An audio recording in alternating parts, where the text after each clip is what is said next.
Ugh. All right. Hello. Welcome back to Time Moment, the podcast where we wash fucking goddamn it. I That's had it good. so I'm good the actually first glad you time. fucked up. I was literally like scratching my eye right when you started. I was like, oh, that's gonna look stupid. That's gonna be a thumbnail. Yeah, there you go.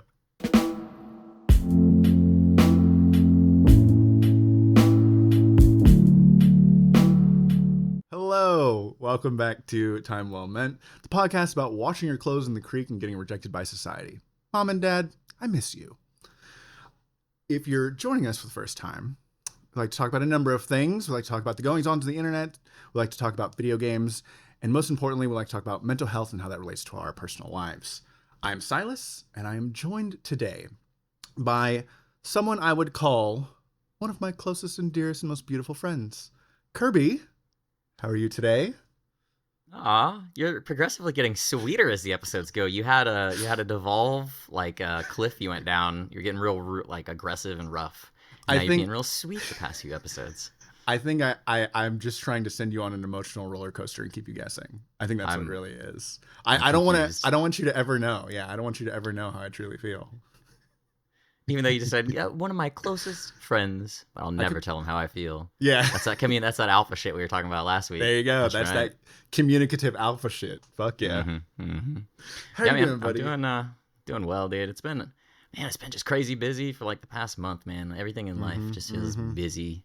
A little bit of mental brain drain going on, but we hanging in there and we hanging out. We're doing all right, Yeah. and I get to chit chat with you tonight for an hour or two. So Hell yeah. life's good. Yeah, I know that feeling. All of last month was spending a lot of time with my girlfriend. It was her birthday last month.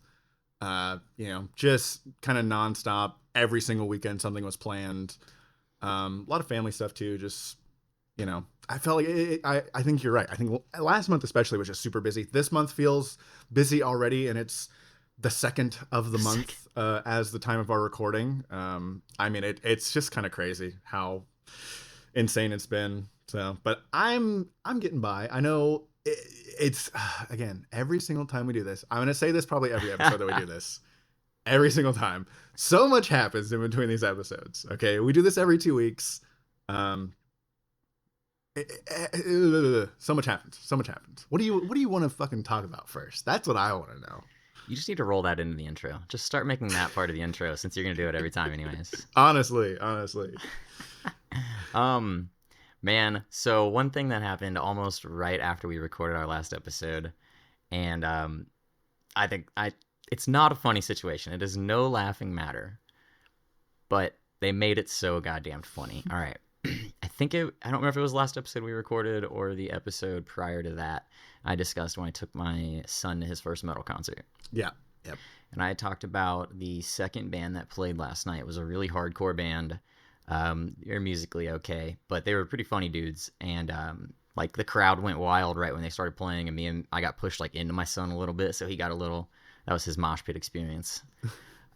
So that band, they go on this tour. There was Texas. They came here. Obviously, they're in Florida one night playing a show, and they post a tweet the next day, and they say something to the effect of the vocalist and I think the guitarist. I might have that part wrong, but definitely the vocalist tried to intervene and break up a fight that occurred, and they got a little bit stabbed.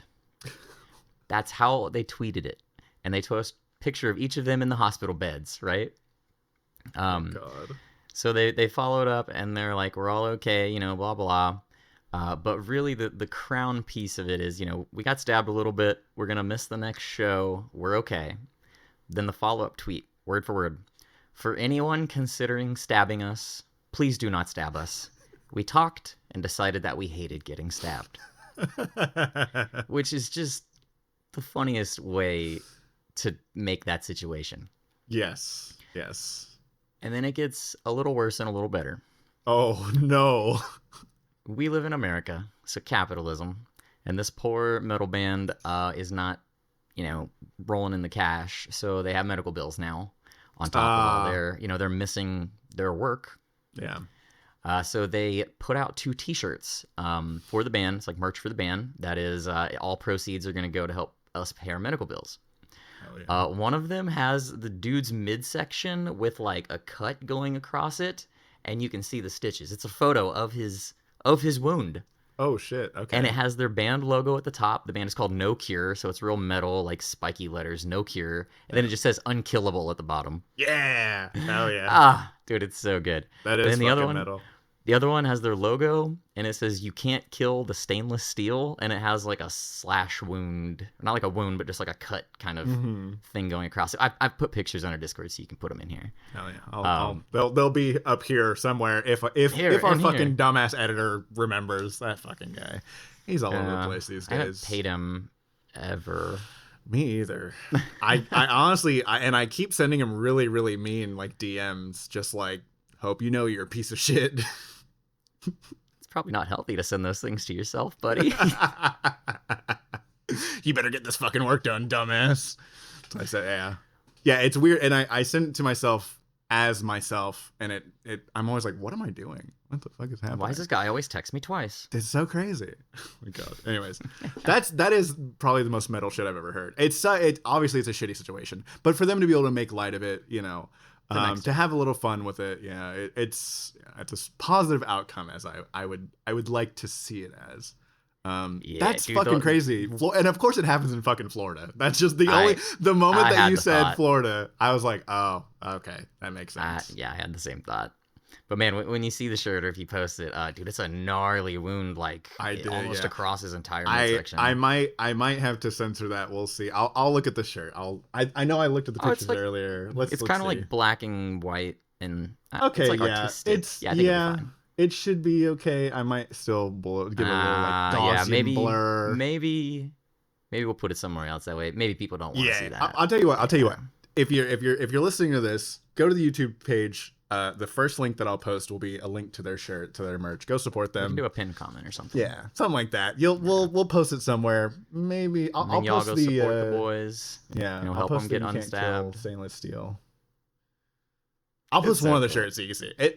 It does look like cool merch. It does look like cool merch, but YouTube's a little fucking weird. Obviously, Spotify. Well, actually, I don't know. That's actually something I'm kind of curious about. What are Spotify's like terms of service in terms of like what can be posted in their videos? I guess they're just used to like people doing podcasts, so I don't know. Huh. I don't know. Yeah, guess we'll find out. Yeah. I've definitely seen on General Sam, he does a video podcast on Spotify.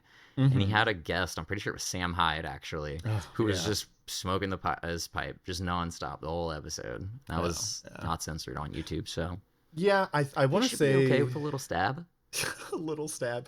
Well, I want to say that usually you can get away with smoking. You'll just get demonetized. You can. It's allowed, but you're not going to be able to get like monetization for it. But I think a lot of General Sam's content is demonetized, or at least receives or he gets reduced monetization. Yeah, he also usually has like he's a bit of an edgelord, but we love him. Yeah, we do love General Sam. I need to catch up on his video. I like to wait, and I do this with most YouTube content. I'm doing it with Oompaville, which is another content creator that I follow, where I'll wait like a month, maybe month and a half, and just not watch any of their content, no matter how much they put out, and go back and have a catalog of stuff to watch.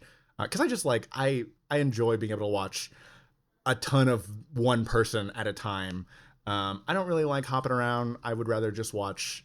Another content creator that I really, really love is this guy called Internet Comment Etiquette with Eric, who is probably like next to Wilberger is probably my favorite YouTuber in terms of like the type of content that he puts out. His style of like comedy, the way that he presents his videos are very well done and very like you can tell he loves what he does. But he also just puts so much effort into it that it's just like, oh my God. And also he's the best like ad guy on YouTube. His advertisements could genuinely be like short form, like YouTube content. It's so fucking great. And it's like you wouldn't custom ad reads. Oh yeah. He sets up individual like skits for every ad that he does. It kills me every time, and they're always so like well done. It's so stupid. That's how you get sponsors. Hell yeah. Honestly, if I would be willing, because I watch every single one of his ads, and I've used some of his stuff. So that's the way that you got to do advertising. You got to entertain me. You got to really entertain me, and then I'm gonna buy all your shit. There you go. Tips to advertisers on consumerism. Not that they need it, not that they don't have billions of dollars into research and all that sort of stuff. Yeah, that's fucking crazy, man. Dude, I don't think I've ever heard of any, besides Oompaville, I don't think I've ever heard of any of those YouTubers you just named. A lot of them, yeah. Wilberger's old YouTuber that used to run with like iDubbbz, Max Mofo, Filthy Frank. Like he's an Australian YouTuber, Okay. and kind of hung around them. Not necessarily was in a lot of their videos or anything, Heard but those names before. he's kind of in that sort of little edgy era. He does a lot of his most famous content, or I guess like series, is a series about Oblivion. It's this like 50 or 60 episode series that it's just him like dicking around. He's made like custom mods for the game and stuff like that. Oh, Internet cool. Comment Etiquette with Eric is also another, like, he's been around for like years and years and years. His like first video, or his first like viral, I guess, quote unquote viral videos, the ones that like made him like gain him any sort of traction, was doing stuff on salvia. Was the idea. It's like, I'm gonna go drive to the bank on salvia, and then he would smoke Ooh. salvia and then just like slowly like just not be able to do anything that he was like, one of them was like how to Oh garden on wait, salvia. the garden one. I've seen that, and then That's he just him. sits there, Yeah, and and he he's just like, sits there. yeah, It doesn't and garden shit. exactly. That's Eric. That's Internet Comment Etiquette with Eric. He Okay. has his content has changed very drastically.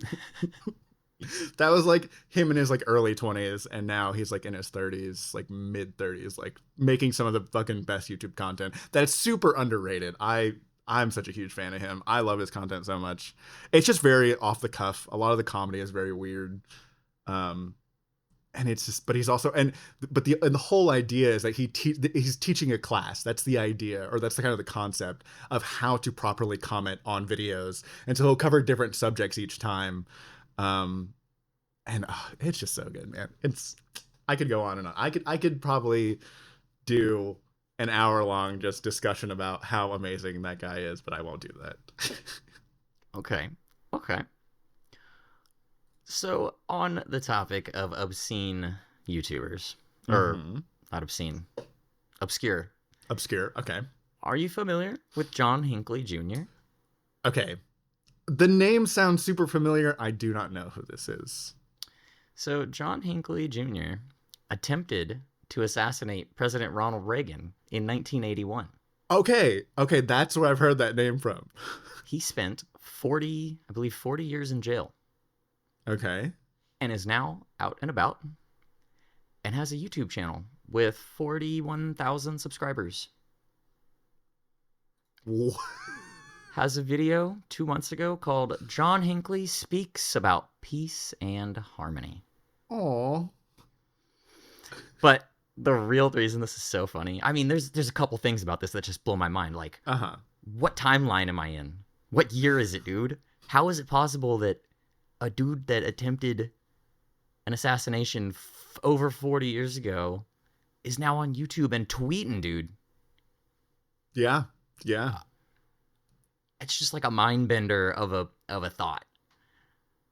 That is. But then the Yeah. other ahead. thing, if you ever go look at any of his videos or his tweets, all of the replies are comedy gold. Oh, I'm fucking sure. Yeah. It's one of the comments I see on almost every video is, "Hey John, big fan of your work."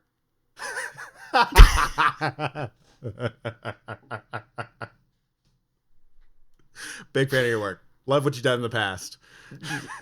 Saw another one that was So something to the crazy. effect of like, man, his words really hit me right in the heart. Or about 4 inches left of my heart.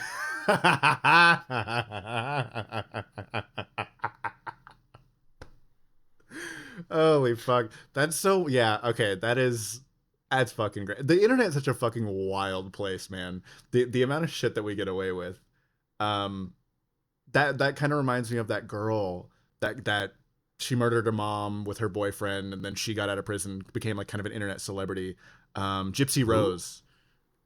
Do you remember That Gypsy name Rose? sounds familiar, but I don't think I'm familiar with any. Gypsy Rose, her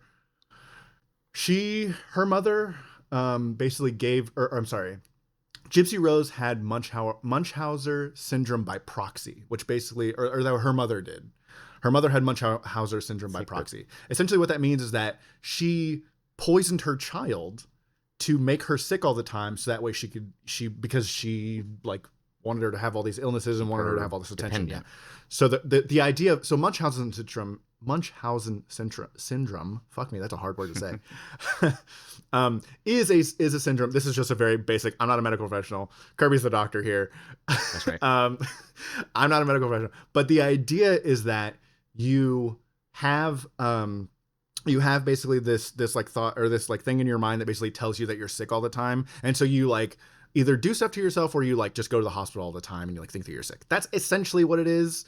You're basically like making yourself sick to get attention is the idea. And that's not hypochondria where you just think you're sick all the time. Hypochondria is where you think you're sick. Munchausen's is where you make yourself sick. I see. Okay. To my knowledge, that's kind of at least how. So Munchausen's in all my years of medical proxy, experience, that sounds right. Even though I was just questioning it. Munchausen's by proxy is where you're like you do that sort of thing where you basically make somebody else sick to then get all the attention. To my knowledge, again, not a medical professional. Gotcha. That's the general understanding that I have of it. But so her mom was basically poisoning her, and they got a lot of like attention for this because she was diabetic. She had like all these intolerances. She had all these allergies. She was always in the hospital. She had gotten placed into a house that people had donated money for her to be like, they bought a house for her and were the government was helping pay for all of her medical bills. It's a whole story, man. We could do a whole deep dive. My girlfriend knows the story a lot better than I do, but I could probably do some research and get more into it. But the whole thing is that eventually Gypsy, who is the girl that was being poisoned this whole time, found out about it. She discovered and apparently she had known for her mom had basically told her oh, she can't walk. She figured out that she could walk. Her mom told her that she was allergic to sugar, and she figured out I'm not allergic to sugar. In fact, I'm not really allergic to anything except for seasonal allergies is basically the whole thing. And I can't escape this mental image of the daughter just finding a vial that says Gypsy's poison. Wait a second. I think it was more that she was just giving her a cocktail of drugs that were just because if you get medication for stuff that you don't need it for, it'll fuck you up. It'll just mess up your blood chemistry and your fucking, it'll just mess you up. It's like how for the longest time in the field of mental health, people used to think that mercury was a good treatment for bipolar disorder. It's why Andrew Jackson was such a wackadoodle fucking president. Anyways. Yeah, he's fucking great, man. Love the $20 bill. Big fan. Actually, I don't know what he did. Maybe he was a piece of shit. No, don't put me on record saying I like him. He probably was. Who knows? I just know that he was being treated with mercury for mental health disorders. To my knowledge, that's a very loose. I'm pretty sure that was a thing. I do know for a fact he was being treated with mercury. As besides the point. So Gypsy Rose, anyways, being poisoned. She finds this out. She finds this guy online. She finds this guy. They fall in love. Blah blah blah. And then they come up with this plan. Basically, Gypsy came up with this plan. It came out kind of later. Gypsy came up with this plan to have them murder her mom. And so the boyfriend... Her and the boyfriend are going to murder mom. Yes. The boyfriend commits the act. They run away together. They're caught later, and Gypsy Rose spends all this time in prison. Now, then, fast forward 10 years, 12 years, 15 years, however many years it's been. And... Because the thing about it is that the boyfriend went to prison for life. He got man one, premeditated murder. He's fucking done. It's over. He's in prison for the rest of his life. Gypsy got manslaughter.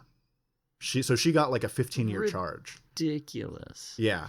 And so the whole thing is that she ended up there was a story that came out about her, or not a story, but what is it? It's not a made for TV movie. It was a miniseries. Sorry, that's what it was. It was a miniseries, a 3-part miniseries. That was her story. It was called I can't remember off the top of my head what it was called. It was on Hulu. You can go check it out. Just look up Gypsy Rose and you'll fucking figure it out.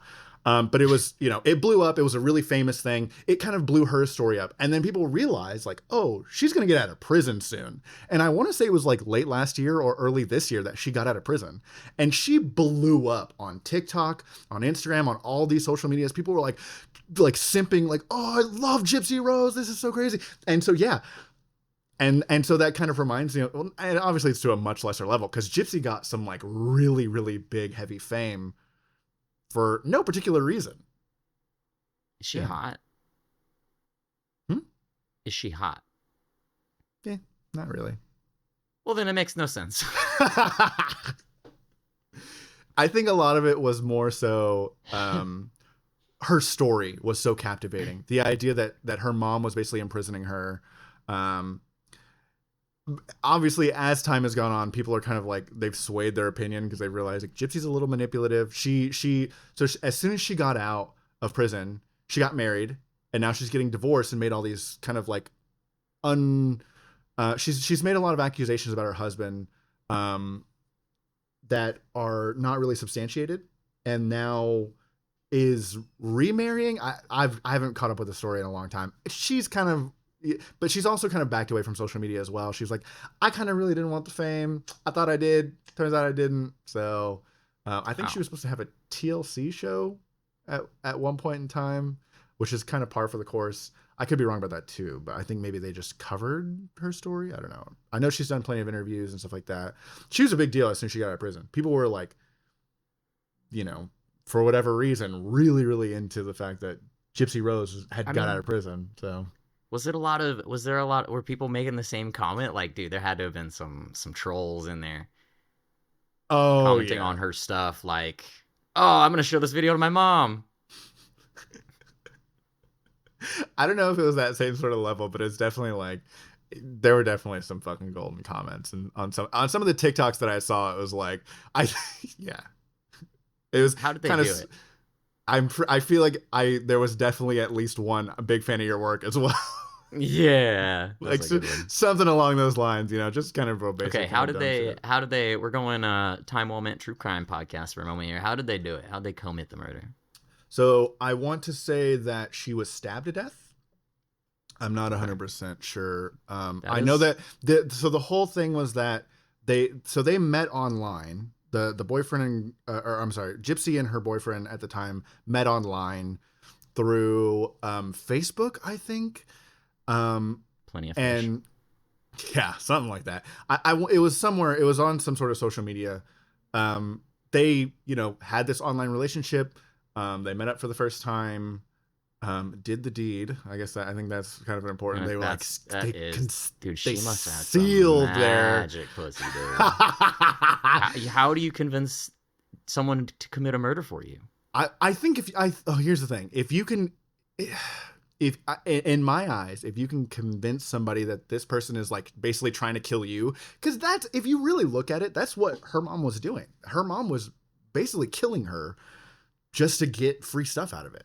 When I say that Gypsy's mom was poisoning her, I mean that very genuinely. She was actually poisoning her child to trick doctors into thinking that, like medical professionals thought that she was like really, really sick. There were people, now obviously she gamed the system quite a bit. This is in the 90s when a lot of this happened. 90s, early 2000s. She gamed the system a lot. She moved around a lot. She made sure that she didn't have that Gypsy never had the same doctors. Oh. She worked the system. She was really good at working the system. Had a backlog of medication that she was using, and knew the right amounts of like dosages. Injecting her daughter with like EpiPens during like epinephrine, like during times when she was like, oh, she's gonna have an allergic reaction if this sort of thing happens. Obviously, if you give epinephrine, you're going to have a reaction regardless of if you go into anaphylactic shock or not. That just helps with anaphylactic shock. You're still gonna have, if you inject epinephrine into you, there's some fucking crazy shit that's gonna happen to your body, right? Wow. But she was legitimately poisoning her daughter. So I don't think it's like that far-fetched to be like, oh, well, why would she ever, think or why would he ever like, I wouldn't say it'd be easy to convince. Obviously, I think that he kind of had some stuff going on mentally that maybe contributed to him, not being in the right headspace or maybe being a bit easily manipulated.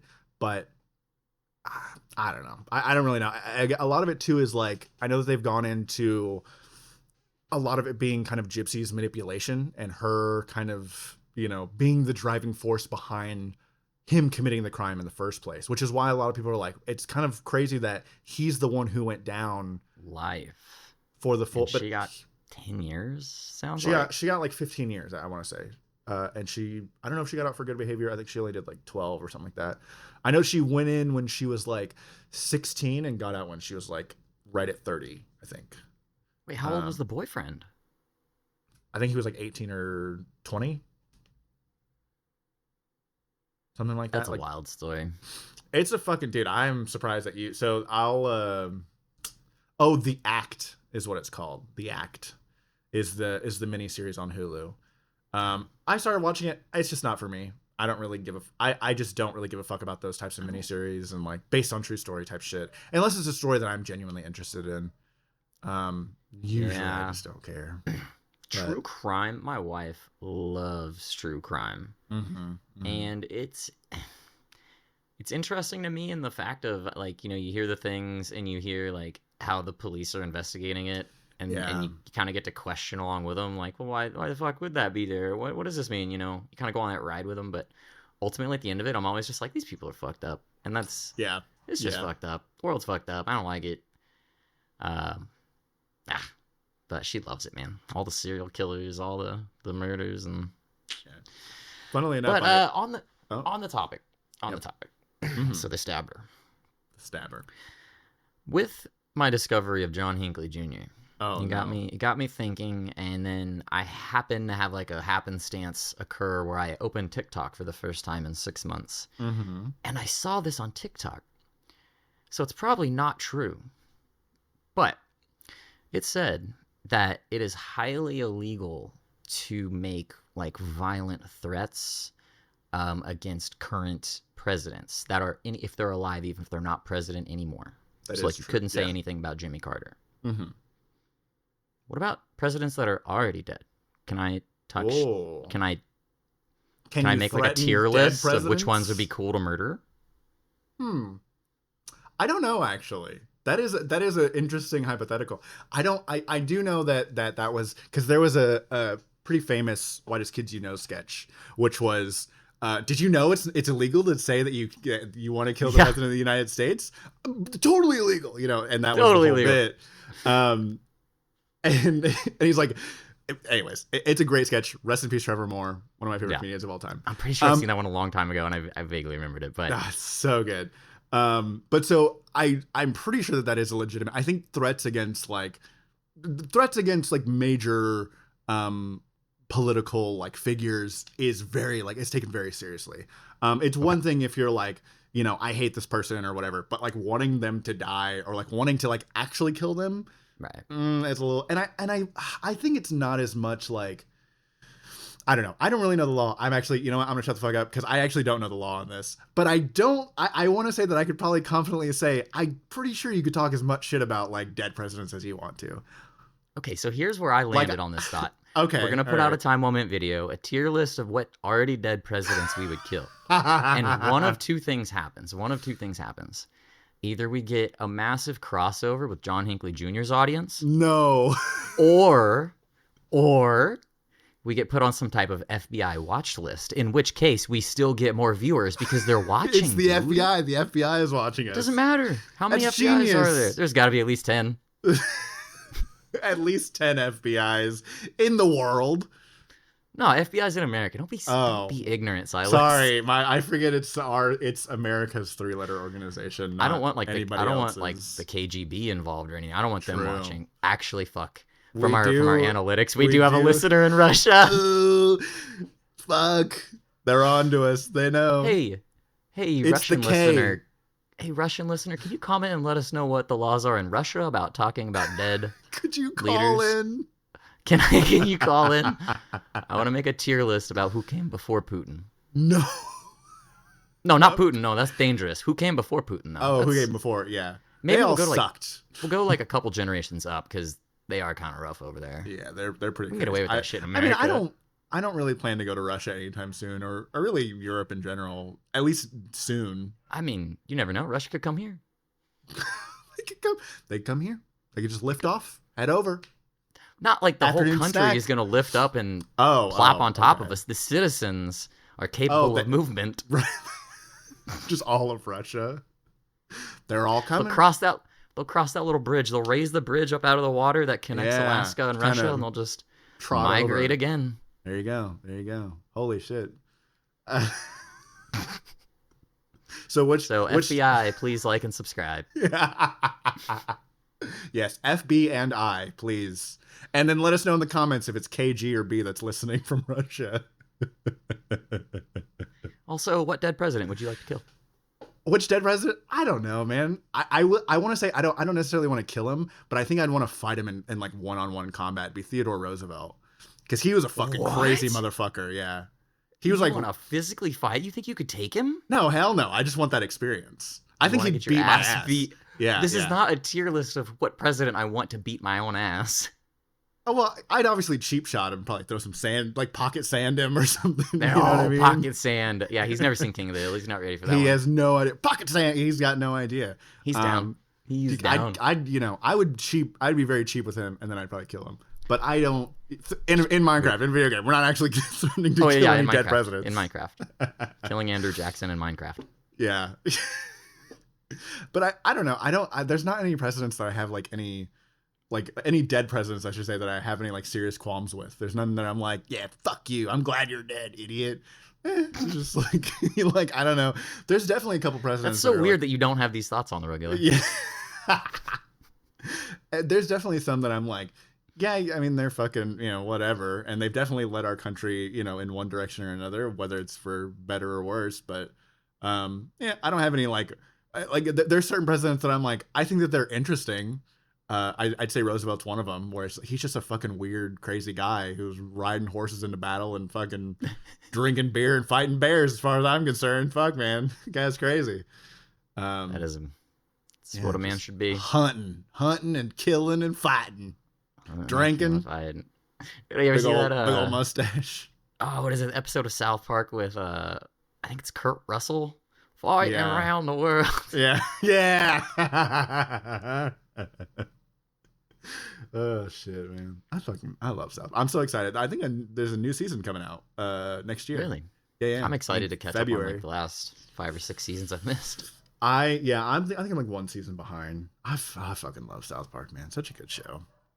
Oh man, the games are so good. Oh, dude, yeah. I haven't played. Well, they came out with another one that was like a beat 'em up. It was like a. It was kind of like, it was Snow Day, South Park Snow Day or whatever it's called. Oh, I think I saw that and it looked kind of lame. It was definitely not as good as the other two. Yeah, it wasn't turn based. It was more like actiony, kind of like I said, beat 'em up style. Again, I wanted like another Stick of Truth or like one of that. Those games were fucking so well made. The fractured butt hole, yes. Just such good games, man. So well made. So much passion put into those projects. And just it shows. It just shows. Those guys rarely miss. That's true. Matt and Trey are some fucking creative motherfuckers. I think a lot of that has to do with the fact that one, they really don't give a shit, and two, they don't really associate with anybody. They kind of just keep to themselves and kind of stay within their own lane. The only really I'd say people of fame that they have interacted with is Bill Hader has done some voice acting work for them. They really don't. They had Leonardo DiCaprio on the show. What do you mean? I don't think it was it really Leo? Yeah, they let him do the voice of a dog. And he barked. That's fucking hilarious. I did not know that. And then Jay Leno wanted to be on the show one time, and they offered him to do the voice of a chicken or something, and he told him to fuck off. Yeah, because they're not gonna let. But that's the thing, is they're not gonna let him do the actual voice. So funny, dude. Yeah. Oh man. I'm excited for the next season. I think it's gonna be fucking great. I know that one of the things that they talked about was they're gonna wait till after the presidential election, because they're there's not really anything else that we can say. We're just kind of fucking It's kind of like how the Onion writers are having such a hard time these past few years. Yeah, everything's just so crazy. Yeah, God. Oh man, what else? What I know you wanted to talk about, or did you talk about all the stuff that you wanted to talk about? Because I know you said you had 3 things. Yeah, I wanted to talk about people getting stabbed. People getting stabbed. Presidents. And my tier list of presidents. Everything I had today was violence. I didn't really realize I told this now. I'm sorry. Something awoke in you today. What you got, man? I can't be yapping. Honestly, actually, I should probably yap some more this week, because you're doing a lot of yapping in 2 weeks. I am doing a lot of yapping in 2 weeks. Yeah. Hmm. I mean I'm fine with it. You I think we knew going into this that we were both yappers. We both have the capacity to yap quite a bit. I wanted to talk about a couple things. I know that you mentioned you wanted to kind of briefly touch on the Moon drama. We haven't talked about internet drama in a while. I think that it's been several weeks. I think the last time was like episode like 6 or 7 when we had that really long episode just about all sorts of internet drama. A lot of this is a little bit more lighthearted. I think we've kind of figured out that Just a little well, cheating. Just a a little little cheating. well, A little okay. affair. It's a wacky fucking it's a wacky situation, honestly. I kind of wanted to talk more about this because of my experience in like a role play community. For those of you who don't know, I role play on a server called Wild RP. I've been role playing on there for about 4 years. Wild RP is the Red Dead Redemption 2 equivalent of NoPixel. It's the biggest Red Dead Redemption 2 role playing server out there. It's the like premier server. They've developed a bunch of like custom like stuff into the server. It's fucking crazy. And Silas is very good at it. Very talented role player. Check out his Twitch at Silasism. Oh god. All right, listen. You know what? I had a lot of fun doing it. I still have a lot of fun doing it. I haven't role played in a little while just due to extenuating circumstances. The fact that for those of you who don't know, like if you get into that style of role play, it's very like you're putting yourself into that. You can really take an emotional toll on you. So I just recommend if you're gonna get into role play, be mindful, take care of yourself, know when to step away if you need to. But I wanted to talk a little bit about the stuff that happened with NoPixel and with a streamer called MoonMoon. He is, if for those of you who don't know, huge fucking streamer. Blew up playing Overwatch, and then also got even more popularity doing NoPixel roleplay. For those of you who don't know, I guess I should probably mention NoPixel is a GTA roleplay server. It's been around for many, many years. It blew up, I want to say like 6-7 years ago when they were already around as like a role playing server, but then they got an influx of streamers. You had XQC, you had MoonMoon, you had all these like big streamers at the time. Fucking oh goddamn, not Shroud. Oh, I can't think of the guy's name who always wears the fucking hat. Anyways, you had all these people that came over and decided Summit. There you go. Thank you. Summit, like all these people that came over started role playing. So it's grown to be this massive thing. NoPixel is probably the largest space for video game medium roleplay. Obviously, you have like Table Story or I can't think about it. There's a number of other large people who play like tabletop role playing, but in terms of like video games being the medium, NoPixel is it. Those people still get thousands upon thousands of viewers.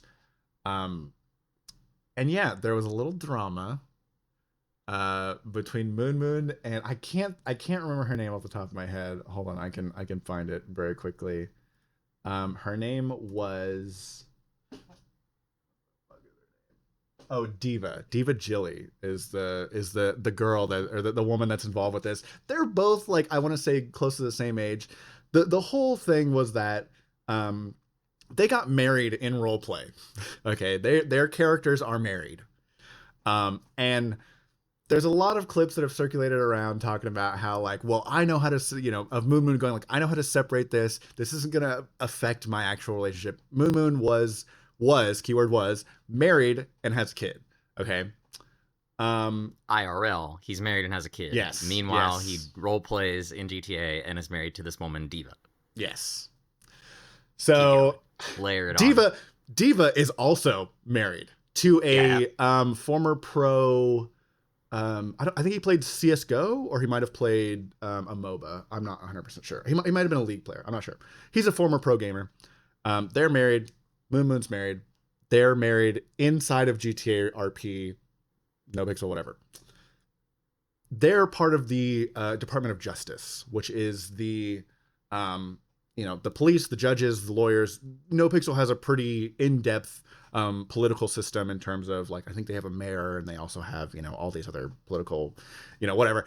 People take it pretty seriously. NoPixel now has transformed from I will say, and this is more of my own bias, as kind of a more serious role player, NoPixel has transformed from more serious role play to now just like an entertainment platform.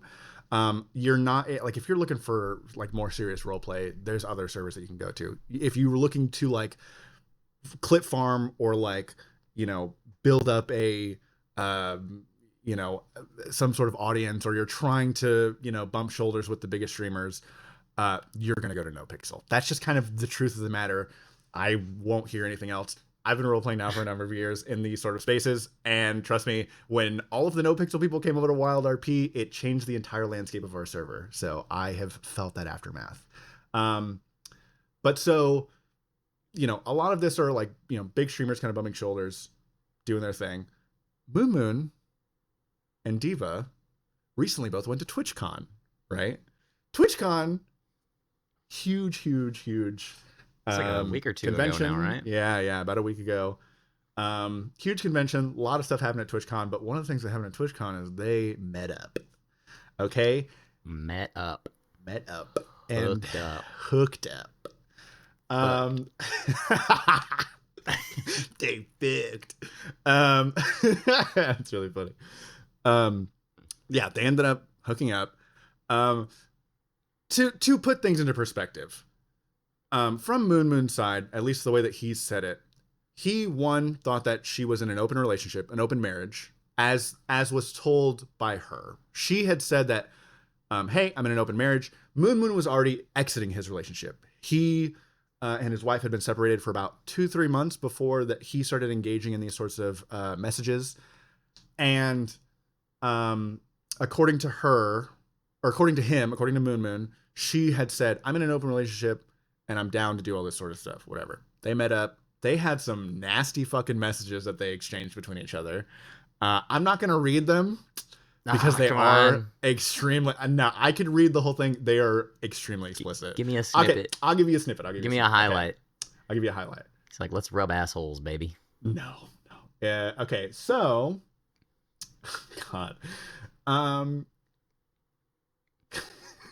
Better be juicy. Okay. This is Diva talking to MoonMoon. Diva says, fuck, this is so embarrassing to read. I literally cannot stop thinking about you destroying my kitty. I am a degenerate, depraved, something slut. Okay. You think, she says cum slut. Okay, fuck, whatever. Oh, okay, cool. MoonMoon responds with, oh, here we go. I've pretty much been thinking about blowing my load inside you nonstop. And that's kind of how a number of the messages read. I'm not going to go, if you want. Juicy. The messages are out there. Now, I want to give context as to how these messages got spread online, because that story is fucking crazy.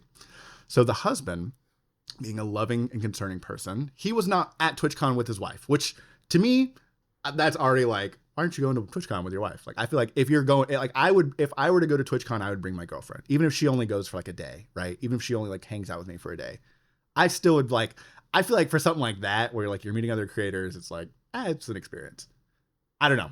Maybe I'm wrong. I guess it's sort of a business thing. I don't know. Maybe. Yeah. I feel like I would probably bring my significant other, but he doesn't go. What he does do is he gets concerned because she is not responding to him in any sort of way. Text messages, Discord messages, anything. So he goes onto her computer and discovers on Discord these messages, takes screenshots and leaks them, and makes a couple of different posts on Twitter about it. Oh no, so MoonMoon and Diva were messaging each other via Discord, and husband at home just signs in the PC. Yep. And sees all the messages in real time. Yeah. And this is a lot of this is he said, she said, right? So this is his story, is that he was literally he was trying to figure out like, hey man, I don't know where you're at. I don't know what's going on. You're not responding to my messages. So I'm going to reach out and I'm going to try and figure this out. Turns out, reached out, found out. Yeah. Who could possibly say he is in the wrong there? I don't think anybody is. I don't think that anybody is saying that he's wrong. I think most people are saying that A lot of this kind of falls on Diva, and mostly because she hasn't responded. She's the only person that I think that she's gone completely radio silent. I say that Yes. now. I don't. I haven't really caught up on this story since it broke like last week. Um, Moon has responded. He basically said, "Hey, listen, I thought that she was in an open relationship. I specifically asked her multiple times if she was in an open relationship and if her husband was okay with it, and she confirmed that with me that he was. Um, and yeah, sorry, TwitchCon was fun, and kind of just like showed really little to no remorse about this whole situation. The wife again, Diva said nothing. The husband mentioned too. The reason why I mentioned the DOJ in NoPixel, the husband mentioned that there were a lot of these messages. It was not Yup. just. It was not just with I Moon knew it. Moon. It was not just with Moon Moon. It was with the entire Department of Justice that she She had was been. sleeping her way to the top in Grand Theft Auto. It was she had been sharing these types of explicit messages with a number of members of the Department of Justice, but the husband said explicitly that he does not want to name names. Um, that's what I know to this point. Why? I Huh. think a lot of it has to do That's with. sus. I think a lot of it has to do with the fact that one, and this is why it's kind of like a weird he said she said kind of scenario. But they're screenshots.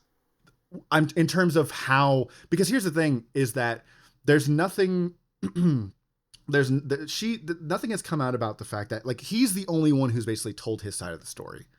He's the only one who said, "Hey, I to my knowledge, again, I might have there might have been some other information that came out. Maybe Diva did respond. I haven't seen anything, or maybe I've ignored. I tried looking before we started in the past week.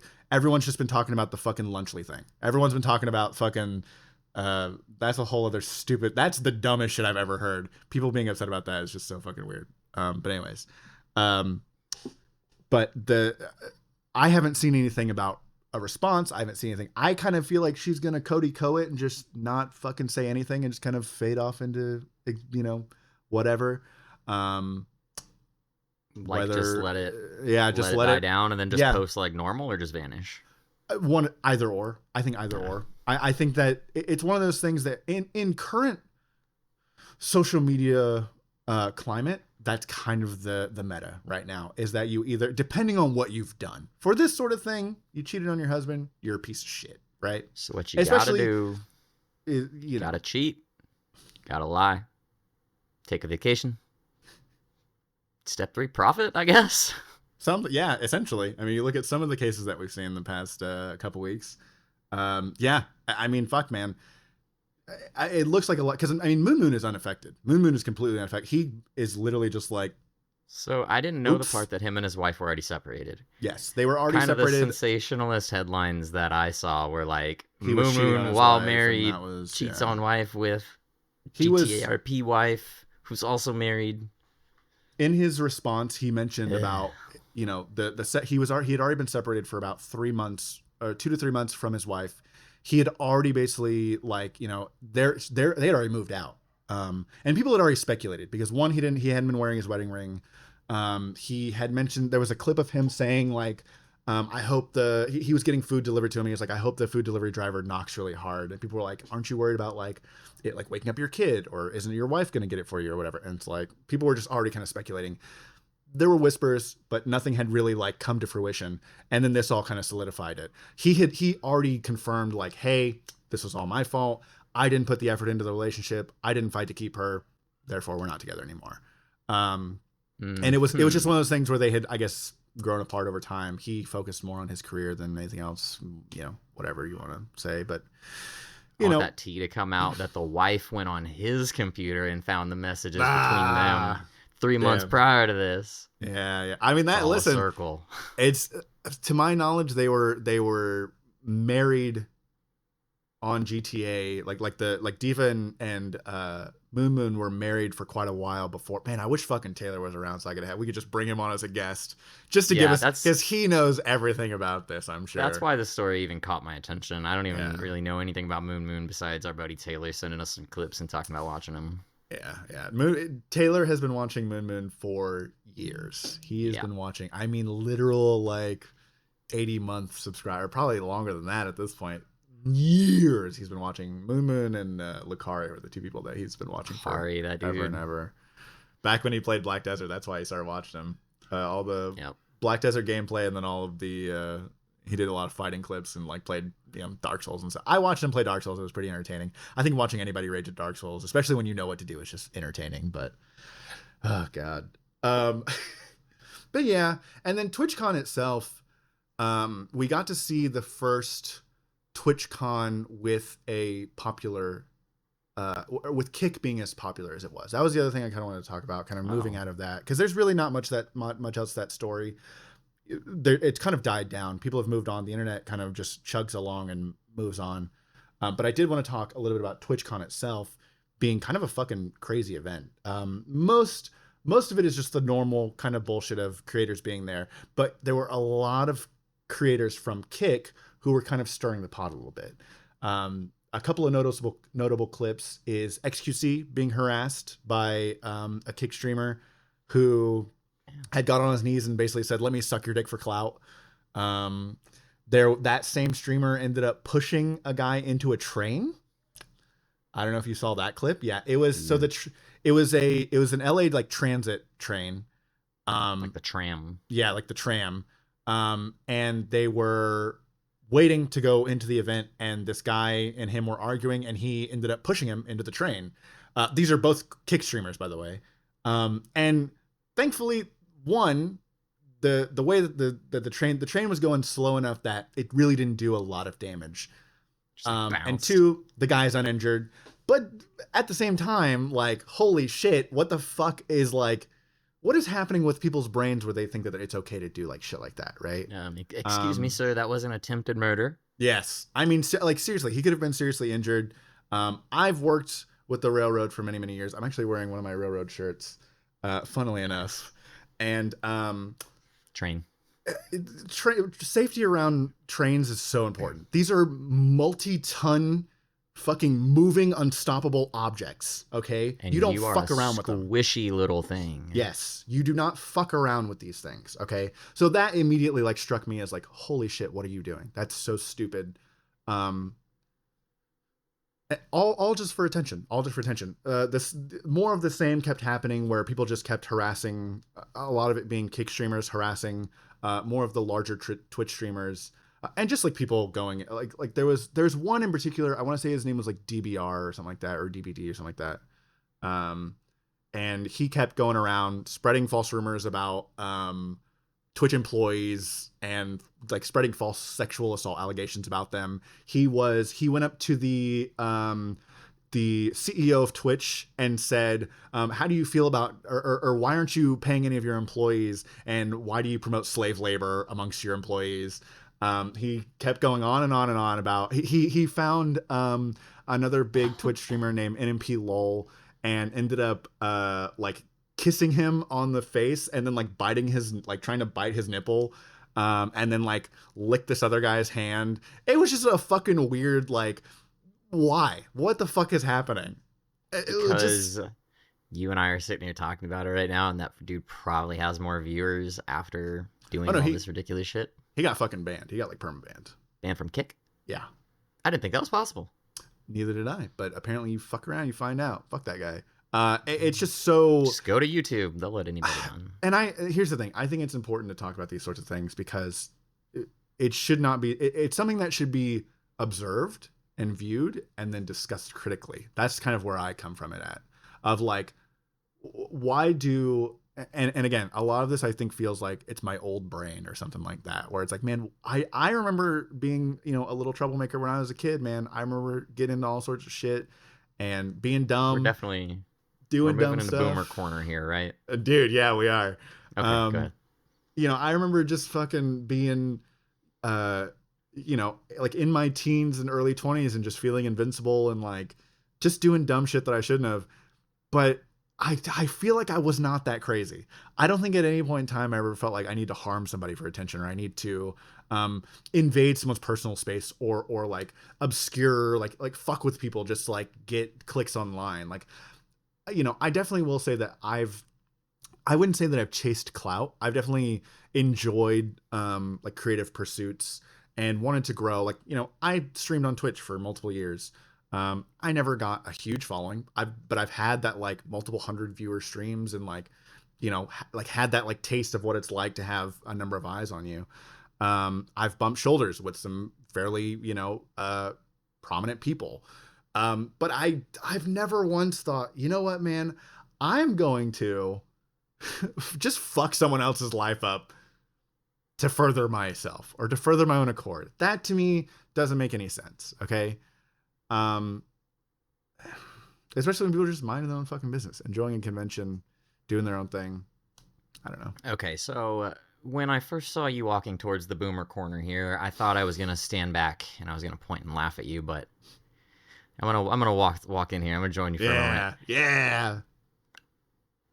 Kind of exactly what we were just touching on there. These insane fucking actions work. Yeah. Like doing shit like that. Maybe he got banned off Kick, whatever. Now he's got more followers on Twitter and he'll start a YouTube or he'll roll off TikTok, Rumble, fucking whatever it is. If you want to be online, you can be and you will be. Yeah. And if you get enough attention like that, there are weird people who want to follow you for whatever reason. Yep. So it's like and then as more people do it, more people see other people doing it and think it's doable. So then it makes me think like this younger generation coming up, and kids on my yard, they're coming up and they're seeing that happen so much that they don't think like you do clearly, and they think I'll push this man in front of a train. Yeah. Get I don't know, upvoted on Twitter. Woohoo. Yeah. That's not how Twitter works. Yeah. Well, in some cases, I don't know. It was just, I don't know. I think a lot of it is the fact that the landscape has changed. I mean, I remember fucking when online, like the biggest stuff that I was like looking at and like, man, this is so crazy was like, prank, like old school prank channels, doing like the, whatever, like, I don't know, just like planking. Fucking just goofy prank channels, like walk fucking outside, someone's planking on your car. That was a Yeah. hilarious prank So in silly. what, Or, like, 2002. yeah, or like let me freeze in front of somebody, or like let me like freeze mid conversation, just never move, and it's like, oh, hee, that's so Forgot crazy about that. like just like weird shit. Now it's like, let me like go and do like live streaming and then just fuck with people. The other guy that I can think of is there was this guy, oh god, of course his name leaves me as soon as I start talking about him. There's this guy that caused a lot of trouble in Japan that ended up getting arrested and deported from Japan. Even if I knew his name, I wouldn't say it because fuck that guy too. But it's just like going to other countries and just stirring shit up, just to stir shit up, just for views, and Just like to post it. it just, to me, it just doesn't make any sense to. I understand. I get the fact that like some people do find it entertaining. The one thing that I thought was fucking the most insane thing about the whole situation with the guy, the kick streamer from TwitchCon, was that there were people on Twitter, because he went on this whole Twitter tirade after he got banned off Kick. There were people literally being like, oh, we support you. Oh, this is so cringe. Like, all these woke pussies just fucking, are too sensitive. It's like, dude, no, we're just fucking normal fucking human beings, you freak. Like, oh my God, that whole ideology of like, oh, I'll admit, what? I'm very, very woke. I don't want to be pushed in front of a train. Sorry. Put me out there with the liberals, I guess. It is very cringe to be pushed in front of a train. I can tell you that right now. To be fair, too, he wasn't pushed in front of a train. He was pushed into a moving train. So he's like pushed into the cars. Still. Oh, then nah. What a little pussy. You're fine. Don't be so woke. Don't be such a fucking liberal pussy. Jesus Christ. Now, if it would have been in front of the train, then I would have been like, no thanks. No maybe. Thanks. Maybe I'm a bit woke then, right? God damn it. It just I don't know. Again, I think these sorts of things, these sorts of situations definitely age me. These sorts of situations definitely make me go, fuck man, I remember watching PewDiePie and like that motherfucker screaming at the top of his lungs and be like, this is the most insane, like creative, like wild content that we're watching on you, that I was watching on YouTube. And then that was the brain rot. Yeah, that was the brain rot. That was like the fucking now it's like these people fucking on TikTok making these brain rot compilations, and then these people on different streaming sites just being walking brain rot. It blows me away, man. I don't know what to say. maybe I'm just fucking old. Maybe this is it. Maybe this is the point where it's like, oh well. Tangentially related, I haven't finished it, but I was listening to the latest episode of General Sam's podcast actually, Mm-hmm. and him and Pooh just came back from TwitchCon, Oh yeah. and Sam was telling a story of how he got an invite to some bar party or something, and then he annoyed somebody until Pooh got invited, and then he annoyed just kept annoying this guy until he gets like 6 people invited. You know, just Sam being an annoying asshole. Yeah. But apparently XQC was there, Oh shit. and Sam and Pooh were talking about how it was so weird because he was all alone just playing like on an arcade machine. And he was like, he didn't talk to anybody. People would try to walk up and talk, and he just kept gaming like he didn't even want to be there. Yeah. And Was he just getting harassed all day? And then now he got maybe like this little private event, can chill out? I think I would just think like a big name like XQZ, in my mind, he's always being like rambunctious or attention grabbing. Yeah, but I think that he's addicted to streaming. I think that he actually legitimately like just enjoys or just wants to stream more than anything. I don't think that he wants to do a lot of these. Like, I think unless he was on, if he were on stream, I think he'd be more comfortable than. And I think that's kind of a weird way to live your life, but I think that's kind of how he lives his life now. Where I think he'd be more comfortable if someone was live and was streaming there, and maybe he could be more of himself, or maybe he doesn't even know who himself is now. Now that he's spent so much time on camera. You got to think about like this is kind of the same thing with like a lot of the lolcows that I cover, where a lot of these people that are streamers now, so much of their life is being documented 24/7. It feels like so many people are doing these like multiple day like subathons, or they're doing these like 12 to 18 hour streams every single day. They're at home, they're sitting on their computer, and like, don't get me wrong, that's the same fucking shit I do. I just don't do it live. I sit at my fucking computer, hang out, play games. I go to my fucking girlfriend's, hang out with her, watch SVU. So I don't know I don't know what to tell you. I really wanted to talk about that earlier because I've been watching CSI, but I mean, Law and Order. I fucking love Law and Order, dude. SVU is the shit, man. Love fucking Stapler and Benson. We're not getting into that though. My wife loves that, and I've inadvertently come to love it as well. It's so good. It's so good. We're not gonna get into it. It's just so good. We're gonna say we love it. It's so good. Stapler and Benson. Shout out to y'all. Fuck y'all. You are the best. Fuck. Anyways, but so I think that there's almost something to say about the fact that like I would be pressed to say that he'd be comfortable there at all. Like I know that the clips that I see of him in public, he is like not necessarily awkward, but it's just like, I think that he probably doesn't. I think he'd probably be better just like at home, chilling on stream. Like, I think that's his comfort zone. I think that's where he'd rather be. I think that's what he'd rather be doing, being online with his chat. More power to him. He's making bajillions of fucking dollars. Yeah, he's doing something right. Yeah. So it's just funny because Sam and Pooh were joking like he was so distracted by the machine. I bet we could sneak up and pickpocket him. He'd probably have like $1 million bill in there. Oh shit, man. Yeah. So what I'm ultimately driving at here, XQC, when this clip starts circulating, you're invited, buddy. Come on the show. You're invited. Come on the show. I will translate for Kirby.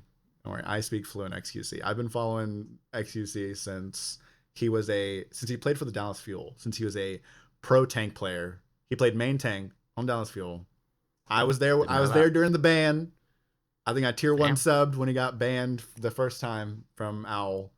I think that's the only time I ever subbed to him. Cause it's just like, fuck Owl, fuck them. I don't know why they're so fucking lame. It was a stupid ban anyways. It was just like, whatever. But yeah, I think, and then I watched the World Cup too, him playing the World Cup. He was a fucking great Overwatch player, man. He was very skilled. Yeah. Oh man. Some of his Winston plays are fucking nuts. There's one clip in particular that I can remember of him, being like, his mouse was broken. So it's his, I think his, left click was broken. And so he's like, I can't do any damage. I can't do anything, but I need to time Reinhardt's ultimate so I can block it with my bubble. And he did it. He just said that he was going to do it, and then he just did it. And that like level of game sense is just so nuts. He's like, here, I'm going to block his shatter. And then he went and just blocked his shatter. And it was just like, what the fuck? I could go on and on about pro gameplay. I could talk about different breed. Yeah. XQC or like Defran, a lot of Overwatch pros were, and I think that's something that I appreciate about the internet in general is like being able to see someone be the best at something. That to me is just something interesting. But on the opposite, the yin and the yang of every situation on the internet, we get to see some people be the best of things, and we get to see people be the absolute worst of things. True. One of my absolute favorite now delete. I don't know why he deleted it, which pisses me off. At one point in time, is a streamer that I've followed for a long time named Defran, who's a former pro Overwatch player. He was casting, he was casting bronze games. And it was the funniest thing because he would get so hyped and be like, the D.Va's throwing the bomb in. He gets absolutely no one. And it's just like, so great. It's just deadpan delivery of it. It's going to be huge. He got nobody. And just, oh man, having someone like at the highest level, watching the lowest level, just something about that was just fucking great, dude, man. That'd be hilarious. I want to get like a pro caster like Kiwi or somebody to narrate one of our Rocket League games. Oh God, no. He goes up. This is going to be the sickest aerial. He completely misses. And now he's on the opposite side of the field, and that's a goal. That's a goal for the other team. Oh, man. Yeah. And he whips the kickoff. Yeah. But with great enthusiasm.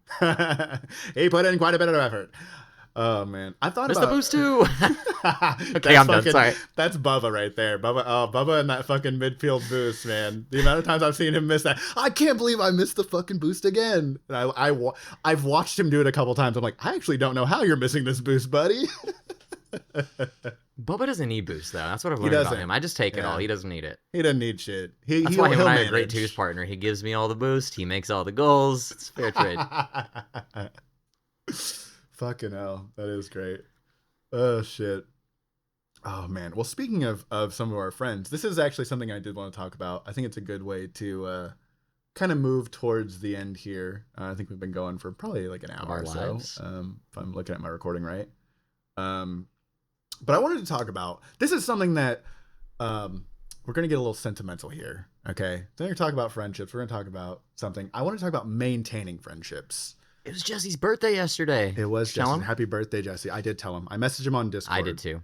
Yeah. Okay. Sorry. We're maintaining friendships. Maintaining friendships. This is something I kind of wanted to talk about this because I just think it's very interesting. I'm the type of person that I can go weeks or even months without talking to you and still like have you in my heart, right? My best friend of all time, my buddy Jacob, shout out Jacob, love you, buddy. I've known since like 8th grade, and we used to spend like almost every day together, right? You know, when we were younger, we were hanging out like every weekend. We were hanging out, fucking doing whatever. We were going places. The first time I ever went to Disneyland was because of him. He invited me and I got to go. We went to Disneyland and Universal Orlando. Obviously I had to pay some, but he just had the hookup and we went. One of my favorite times. I was 18 years old. It was such a wild fucking time. It was just so fun being there with my best friend, just having a great time. Things like that are just like meaningful memories that I hold in my heart. And even to this day, I still see him. We don't see each other nearly as much as I think that I would like to. I see him probably every 6 months to a year, which for me, that's kind of like, if I'm seeing you like in person, I should say, if I'm seeing you in person, like that amount, you're probably a pretty good friend. The only person that I see more than that is like my girlfriend, right? Like every now, like there are some people I'm making it over to their place if they're inviting me to events, but I don't like to go out, right? I'm just sitting here doing the math in my own head, and I'm thinking, not including when I see you at QuakeCon, about twice a year. Yeah. Mm-hmm. In person. Yeah. We could talk every day. You are an elusive little cryptid. The thing about it is, and this is something that I guess a lot of people don't really recognize within me. I'm very like homebodied.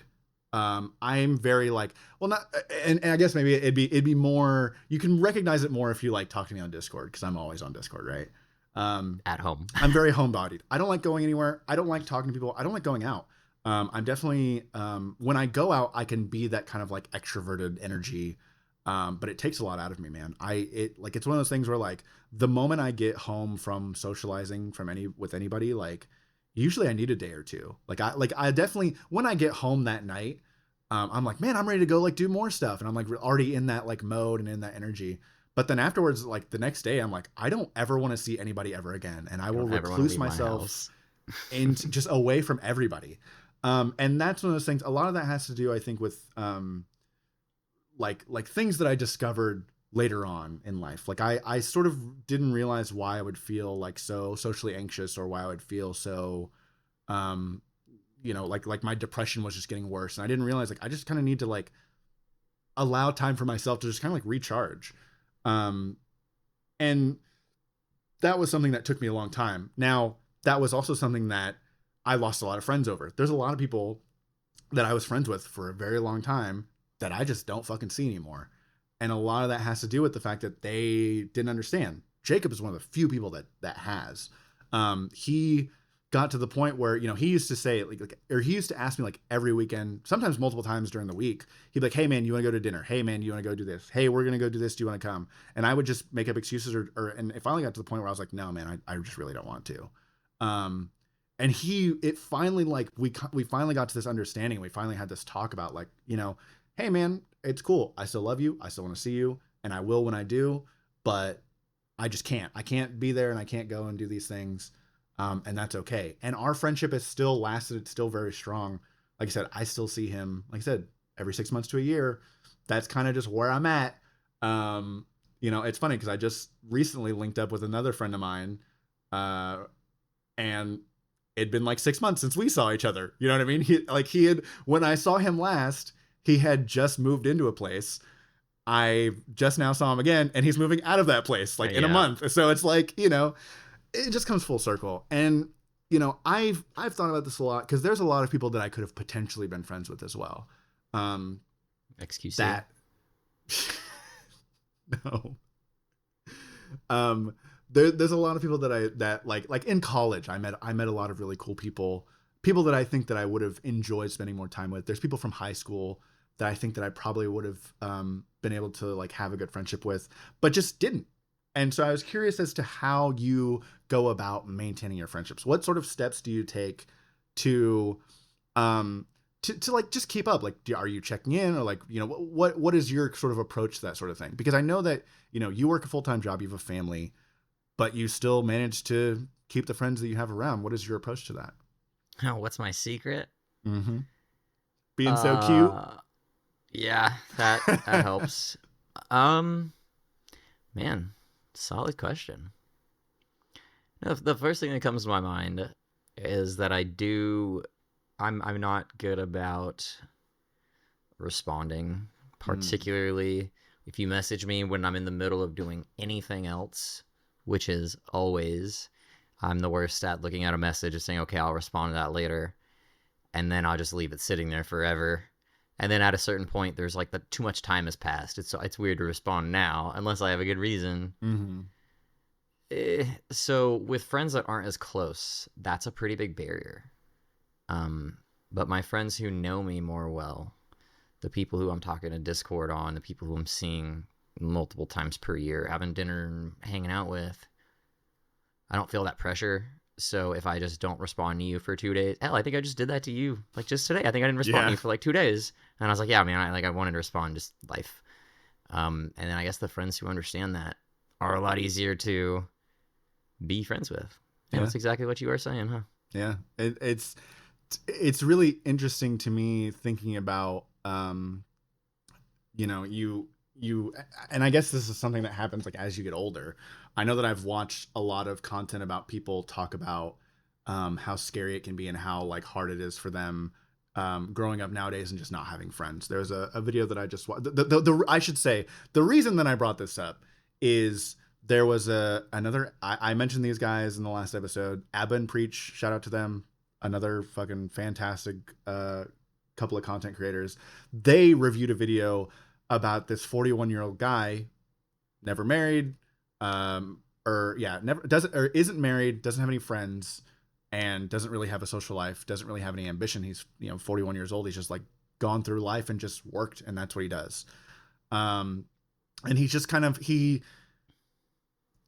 from what I can understand, or from what I gathered from the video, is that he likes to travel the world and look at different cultures and stuff like that. So he's pursuing these sorts of things. I guess he just doesn't know how to maintain them, and a lot of it has to do with him being hurt in the past, You know, the one of the women that he was involved with, they were together for 7 years, and then she had, I guess, a gambling problem and ended up stealing several $1,000s from him to go gamble while they were in Vegas. And that kind of, he felt really betrayed about that. His best friend, for a long time, whenever he decided to move to Florida, kind of badgered him about it and bullied him about it, and kind of just wasn't very supportive. It didn't really feel like a friend to him. Even in the army, he talked about like how he couldn't really make strong connections. Um, and that sort of thing kind of got me. A lot of these types of videos really get me thinking. I think that's why I like to watch them. They get me thinking about my own experience. And I recently started thinking about love, um, in multiple facets. How we as humans love. I started thinking about the friendships that I've had, the relationships that I've had, the potential love interests that turned into friendships, and kind of the vice versa, where I had, you know, people that I was friends with that were in love with me and I just didn't feel the same way, or people that I was in love with that didn't reciprocate those feelings. All these sorts of things, and how they've kind of amalgamated into where I am now, where I am in a healthy and loving relationship with my girlfriend, but I also have very healthy and strong relationships with my friends. And a lot of us have come to these understandings. Another good example is I have a friend in Australia. It's very common knowledge between us that I'm the one who's going to reach out first. And I'm really bad about that. But I make the effort, probably like once a month, honestly, or once every like 2 months, to be like, hey, just checking in on you. And it's one of those things that we just know between ourselves. That's just how it works. It's how our dynamic works. It's how we remain friends. Um, and I don't know. I don't. There's not really a point to it. I just really was curious because I think a lot about these sorts of things. I think a lot about, you know, how kind of fortunate I am to be able to have the friends that I have and the support systems. Like anytime people are like, you know, if I say like, oh yeah, I'm just feeling down or anything, I'm like, man, I'm really not worried about it. Like, I know it sucks, but I have a fucking great support system. I have a great family. I have a great, you know, girlfriend. I have amazing friends. Like, I'm not really worried about it. And I think that I'm at a point now where it's almost automatic how my friendships are maintained. Making new friends is always kind of a hard thing. And I think people learn the hard way of like, I'm not going to be the one to reach out to you. I'm not going to be the one to, you know, be at your every beck and call. I'm one of those types of people that if you message me, I will respond. I will respond every time. I may not respond right then and there, but I will respond. I always make a mental note, or what a big thing about what I do is I'll leave the messages. Like if someone texts me and I know I need to respond, I won't swipe the notification away. I'll let it sit there. So that way I can be reminded later, oh shit, this person texted me. Let me respond to them. And that sort of thing. And I've made that, I want to say that I've made that pretty well known within any of my friends. Like, hey, if you message me, I will respond no matter what. No matter what. So, You know what I'm hearing? Hmm? You know what I'm hearing here? What? Communication is alpha. Because when you communicate with your friends or any person you're going to have any form of a relationship with, here's how I operate. And if they can reciprocate back, hey, that works for me, or hey, that doesn't, Mm-hmm. you can be friends. You could potentially be good friends or best friends, or it might just be a thing of we're not really compatible. Yeah, absolutely. Even in just a friendship, or you know, like I have a coworker who I love working with, but I'm like I would never want to hang out with that person outside of work, ever. But at work, they're so knowledgeable and extraordinarily helpful. But then they get on to like personal things, and it's like, nah, fam, we're not even gonna try to be friends. Yeah, I think it takes a certain level of maturity to maybe weed out is either the right or wrong word. I don't know yet, but I think to kind of figure out who you can and who potentially could be your friend and who could not be. I think you kind of know pretty quickly. Obviously, there's different circumstances to that. Like I always go back to Taylor being like, I fucking hated that guy when I first met him, but I grew to love him. And I've had friendships like that where initially I was like, I think you're very abrasive and I don't really like being around you. But then it moves into, oh, I actually realize that you're actually a pretty genuinely decent person and I like spending time with you. But I think that, again, there's a certain level of maturity required to have that ability to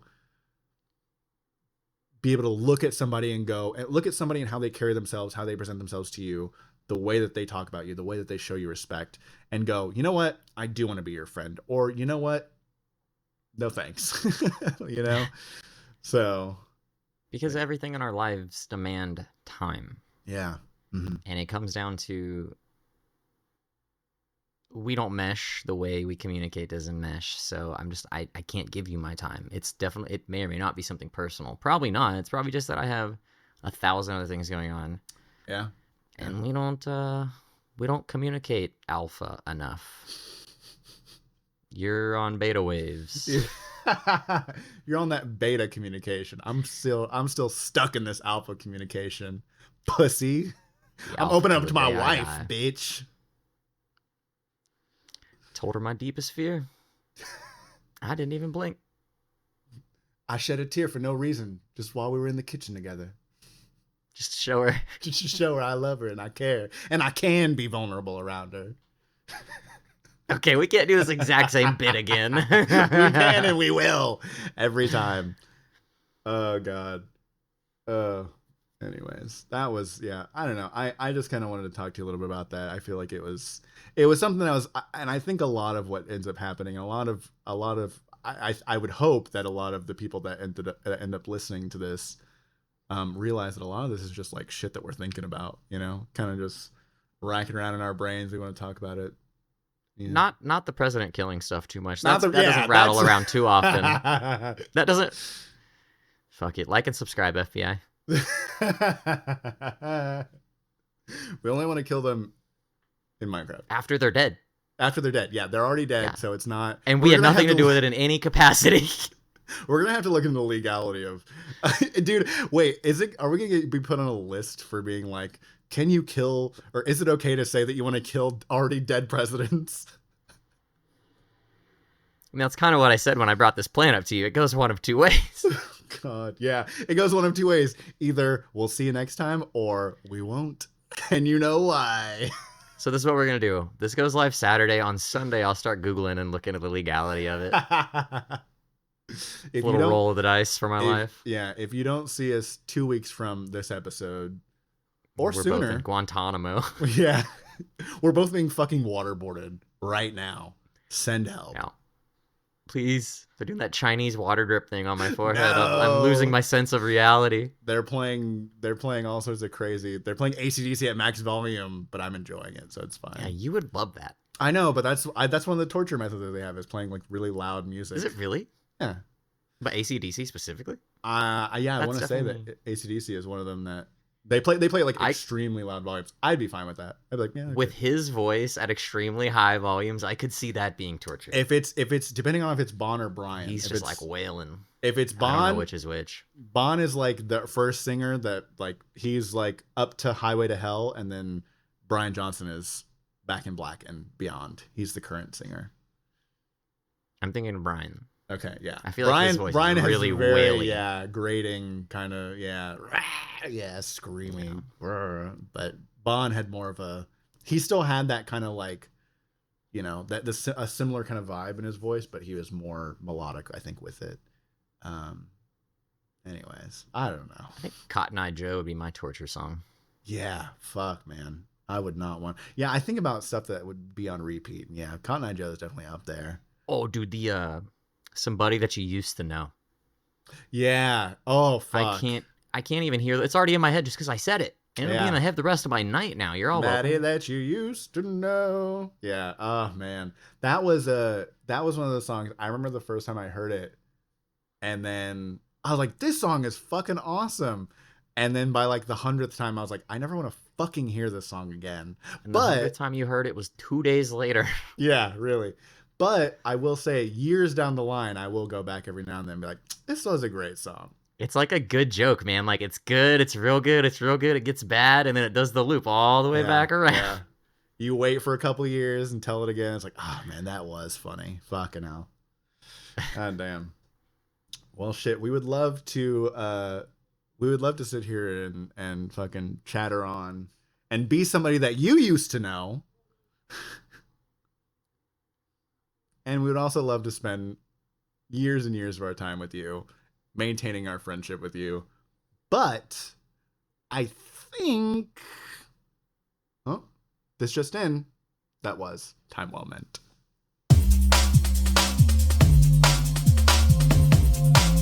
I have been dialed in to this drama. Haktua.